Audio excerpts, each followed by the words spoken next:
E aí, candidato, tudo bem? E aí, candidata? Aqui é o Leandro Machado e eu tô de volta com mais esse vídeo com dicas para você que é pré-candidato nessas eleições e já está planejando o que fazer. Como você viu nos vídeos passados, é muito importante a gente ter objetivos estratégicos muito claramente definidos quando a gente entra numa campanha. Você já me ouviu falar que é preciso ter aí por volta de 3 objetivos estratégicos. Nem é só ganhar, óbvio que esse é o primeiro, mas você também tem que ter outros objetivos estratégicos, principalmente quando você pensa no longo prazo. Você já me ouviu falar bastante disso, já me ouviu falar também da diferença entre estratégia e tática.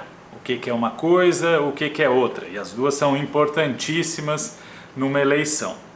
Mas hoje eu queria falar sobre outro tema. Eu queria falar sobre os 3 tipos mais comuns de candidato, de acordo com a base eleitoral, a base que ele está buscando ou a base que alguém já tem.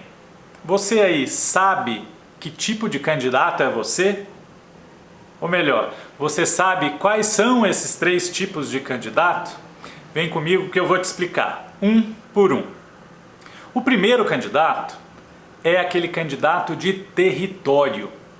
E o nome, aliás, os 3 nomes dos 3 tipos de candidatos já entregam logo de cara um pouco sobre o que é que a gente está falando. Então, o primeiro tipo de candidato é o candidato território. O que é o candidato território? É aquele que tem a sua base eleitoral ou sua possível base eleitoral construída num território específico. Quem são esses candidatos, ou esses pré-candidatos, obviamente, nessa altura do campeonato? São aquelas lideranças comunitárias, aquelas pessoas que são já reconhecidas, que têm um trabalho reconhecido naquele território onde ela atua ou onde ela vive. Geralmente, candidatos de território vivem naquele território. Então, é aquele líder comunitário daquela comunidade, daquele bairro, daquela favela, que já tem um trabalho ali e já atua nos problemas daquela localidade. Então, um candidato de território, obviamente, ele é um candidato que está ligado aos problemas de uma determinada geografia. Pode ser uma região específica, como é o meu Vale do Araguaia, onde eu nasci lá no Mato Grosso, ou seja, um grupo de cidades, ou pode ser um bairro, uma favela, uma comunidade, ou o que você quer que seja. Mas esse candidato está conectado com esse território e, portanto, a base dele vem dali. Se você que está me ouvindo é um líder comunitário, tem uma atuação territorial em alguma ONG, em algum projeto social, alguma coisa assim, muito provavelmente você é um candidato de território. E aí a diferença, claro, entre candidatos a prefeito e candidatos a vereador, esse ano a gente está com essas 2 posições em aberto para as eleições, prefeitos e vereadores, é claro que tem uma certa diferença aí. Geralmente, candidatos de território são candidatos a proporcional, nesse caso, a vereador. Por quê? E a gente vai ver em outros vídeos mais à frente, porque, obviamente, o candidato a prefeito é um candidato majoritário, ele precisa da maioria dos votos. Se ele focar em só um território, muito provavelmente ele vai perder. Mas é claro que um candidato a prefeito pode ter nascido politicamente tendo como uma base um território específico. Ele pode partir deste território para a maioria da população. Mas se ele focar só no território, você aí que é candidato a prefeito, ainda que você seja um líder comunitário reconhecido no seu território, portanto um candidato de território, você vai precisar expandir sua base, sair desse território. Não é o caso para todos os candidatos a vereador.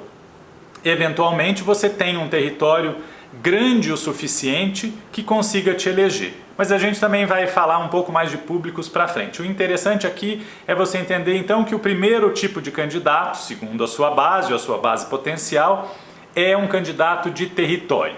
E que, se você for candidato a prefeito, você vai ter que tentar expandir esse território, se você já for um candidato de território, E se você for candidato ou candidata a vereador, você eventualmente pode focar só nesse território, a depender do tamanho, do tanto de votos que tem nesse território.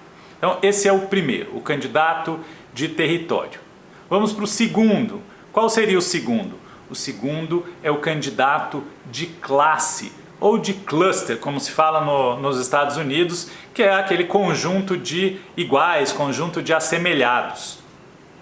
Portanto, um candidato de classe ou um candidato de cluster é aquele candidato que tem a sua base inicial, a sua base potencial em uma classe profissional, em um grupo profissional ou um grupo muito parecido. Portanto, esses candidatos são aqueles advogados que se candidatam em nome da advocacia para defender os direitos dos advogados, ou aquele enfermeiro, técnico de enfermagem ou médico que se candidata tendo como sua base os médicos ou os enfermeiros, etc., geralmente porque já tem uma atuação anterior em defesa desse grupo, em defesa dessa classe. Esse candidato também, aí a gente tem a diferença entre candidatos a prefeito e candidatos a vereador, é mais ou menos como é a diferença no candidato de território, ou seja, um prefeito, um candidato a prefeito, uma candidata a prefeita, ele pode até ser um médico que já tem conhecimento, já tem uma base na classe médica da sua cidade, mas ele vai precisar expandir essa base consideravelmente para a maioria da população, porque só os médicos ou só os enfermeiros não elegem um prefeito. Ao contrário dos candidatos a vereador ou candidatos a vereadora, que já têm uma atuação dentro da sua classe profissional, dentro de um grupo específico, aí a gente pode falar também de sindicatos específicos, igrejas específicas. Se você já tem essa base, já parte dessa base e é um candidato a vereador ou a vereadora, de novo você vai ter que olhar para esse tamanho desta base potencial. Então, se você for um médico, né, número de médicos ou de profissionais de saúde aí da sua cidade, ou se você for de uma igreja específica, número de fiéis daquela igreja que você tem acesso, se você já trabalha por aquele grupo, né, se você já faz alguma ação, você já tem reconhecimento. Então, candidato a prefeito sempre vai ter, se vem de território ou se vem de classe, precisa aumentar essa base, e candidatos a proporcional, no caso dessa eleição, candidatos a vereador, podem olhar para essa base e continuar nela, ficar somente fazendo campanha ou tentando se conectar com aquela classe ali ou naquele território, a depender do tamanho da classe ou do território. E por fim, o último tipo de candidato é o candidato de opinião. Não é um candidato que tem uma ligação forte com o território, ele eventualmente não é um líder comunitário, não é reconhecido numa zona geográfica específica pela sua liderança social, liderança política, e tampouco o candidato de opinião é um candidato intimamente atrelado a um grupo, a uma classe e etc. Esses candidatos de opinião geralmente são reconhecidos, como o próprio nome já diz, pelas opiniões que têm, pelas opiniões que expressam, e portanto as pessoas olham para eles e falam, bom, esta pessoa pensa igual a mim, tem as mesmas opiniões que eu, logo vou prestar atenção, logo eu apoio essa pessoa. A ligação e a conexão dos eleitores ou dos potenciais eleitores com os outros dois grupos é ligeiramente diferente, claro. Com o candidato de território você tem uma proximidade, o eleitor tem uma proximidade ali com aquele candidato, portanto ele conhece, sabe onde mora, sabe o que faz, etc. No candidato de classe, a conexão se dá, obviamente, pelo pertencimento, pelo poder de pertencimento que um grupo faz, ou seja, eu faço parte desse grupo, eu sou médico, portanto eu vou votar em médico que sabe o que eu estou passando, ou eu sou dessa igreja, portanto eu voto em alguém que tem a mesma religião que mim, ou seja, o eleitor decide se conectar por um motivo ou por outro com aqueles que tentam se eleger. no caso do território é pela proximidade física, no caso de candidatos de classe é pela proximidade do que faz ou do grupo que pertence, é por esse senso de pertencimento, e no candidato de opinião, o eleitor se conecta com ele por meio das ideias desta pessoa. E um candidato de opinião, apesar de ser um pouco mais fluido, tem algumas vantagens dentro do nosso sistema político e também de acordo com esse novo mundo das comunicações e das redes sociais, etc., que a gente vai falar bastante aqui nesses vídeos. Por que um candidato de opinião eventualmente pode até ter uma vantagem? Primeiro, porque ele não precisa ficar focado em um território, ele não precisa ficar falando só para um grupo, ele pode trabalhar com a cidade toda, com todos os públicos. Isso a gente vai aprender um pouquinho mais nos próximos episódios, que é como você foca em um público determinado. Mas por enquanto vamos falar das vantagens então de ser um candidato de opinião. Um candidato de opinião neste mundo novo e com o nosso sistema político ele consegue espalhar mais as mensagens dele, ele consegue se conectar com mais pessoas, porque ele não está preso nem num território e nem em um grupo específico de eleitores. E um candidato de opinião também tem um certo benefício, um relativo benefício, quando ele é um candidato a prefeito. Aí com uma ressalva, se a opinião dele for muito extrema de um lado ou de outro, dificilmente ele vai se eleger para um cargo majoritário.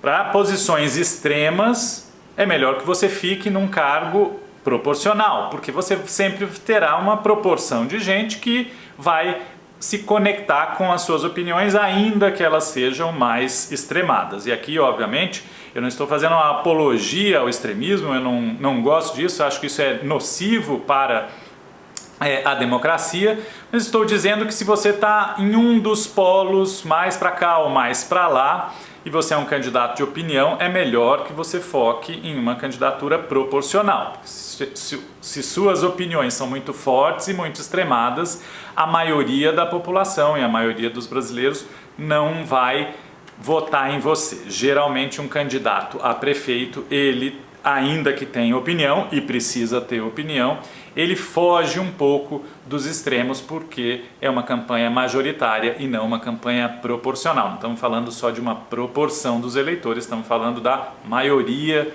dos eleitores. Já partindo para o final, eu queria lembrar vocês, portanto, dos 3 tipos de candidatos segundo a sua base. Ou você é um candidato de território, ou você é um candidato de opinião, ou você é um candidato de classe ou de cluster. Tem alguns outros? Tem. Esses são os principais, os mais estudados. E é importante que você saiba que tipo de candidato é você, para você montar melhor a sua estratégia, que é o que você vai aprender aqui com esses meus vídeos. Pense direito, que tipo de candidato é você? Não adianta você querer fabricar, ou seja, você é um médico atuante na classe médica de saúde e da noite para o dia querer virar um candidato de território. Você não tem legitimidade, né, no território, você não é uma liderança conectada com o território e assim por diante. Você precisa saber primeiro o que você é. Você está mais conectado com o território, você está mais conectado com pessoas que pensam igual, ou seja, têm a mesma opinião que você, ou você está mais conectado à sua classe profissional, ao seu grupo religioso, ou etc. Pensando nisso, você consegue chegar a que tipo de candidato é você. Então eu quero que você pense e continue escrevendo. Que tipo de candidato sou eu? Eu sou mais de território, sou mais de opinião ou sou mais candidato de classe ou de cluster? Isso vai ser muito importante para a gente conseguir montar a estratégia completa da sua campanha nos próximos vídeos. Vem comigo!